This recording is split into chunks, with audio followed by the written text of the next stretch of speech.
दोस्तों आजकल नए नए पेमेंट करने के तरीके आ चुके हैं, फिर भी कभी कभी हमें कैश की ज़रूरत पड़ जाती है। तो इस सिचुएशन में हम एटीएम मशीन में जाके अपने डेबिट कार्ड से पैसे विड्रॉ कर लेते हैं। फिर कभी कभी ऐसे हो सकता है कि आपके एटीएम कैरी करने भूल गए या एटीएम लॉस हो गया है। तो इस सिचुएशन में आप किस तरह एटीएम मशीन में जाके विदाउट डेबिट कार्ड के पैसे विड्रॉ कर सकते हैं। तो इस वीडियो में बने रहिए लास्ट तक, ये सारी इन्फॉर्मेशन इस वीडियो में बताऊंगा।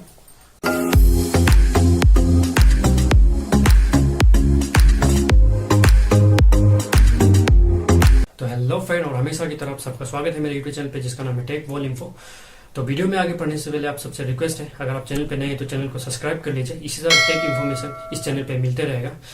तो आज मैं इस वीडियो में बात करने जा रहा हूँ कि किस तरह आप एटीएम मशीन में जाके विदाउट डेबिट कार्ड के पैसे विड्रॉ कर सकते हैं। इसके लिए आपको 3 चीज़ की रिक्वायरमेंट होगी।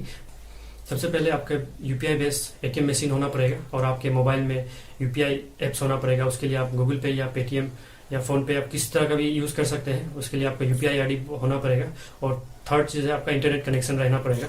तो यूजुअली ये मेट्रो सिटी तरफ में अभी आ चुका है यूपीआई एटीएम बेस्ड मशीन। और इससे आपको एक चीज़ है कि इसमें और है कि आप 5000 इसके अंदर 5000 तक निकाल सकते हैं पैसे। इसके लिए आपको सिंपली जाना पड़ेगा यूपीआई मशीन के अंदर, एटीएम मशीन में। उसके बाद वहाँ पे जाके आप स्कैन कर लीजिए क्यूआर कोड को। उसके बाद अपने पिन है जो उसको दबा दीजिए। उसके बाद आप पैसे विड्रॉ कर सकते हैं। लेकिन एक चीज़ है, आपको 5000 के अंदर ही विड्रॉ करना पड़ेगा। 5000 अभी तक यही लिमिट है, उसके अंदर ही आपको करना पड़ेगा। और एक बात बता दूं कि ये अब मेट्रो सिटी में अभी कोई कोई मेट्रो सिटी पे है और जल्द ही आपके शहर में भी आ जाएगा। और अगर आपने इसको यूज़ किया है तो ज़रूर बताइए कमेंट करके। तो आई होप फ्रेंड ये इन्फॉर्मेशन आप सबको पसंद आया होगा। तो इस तरह का टेक्निकल इन्फॉर्मेशन से जुड़े रहने के लिए और टेक्निकल इन्फॉर्मेशन देखने के लिए इस चैनल को सब्सक्राइब करिए और press the bell icon for latest video. तब तक के लिए अपना ख्याल रखिए, मिलते हैं अगले वीडियो में। तब तक के लिए गुड बाय।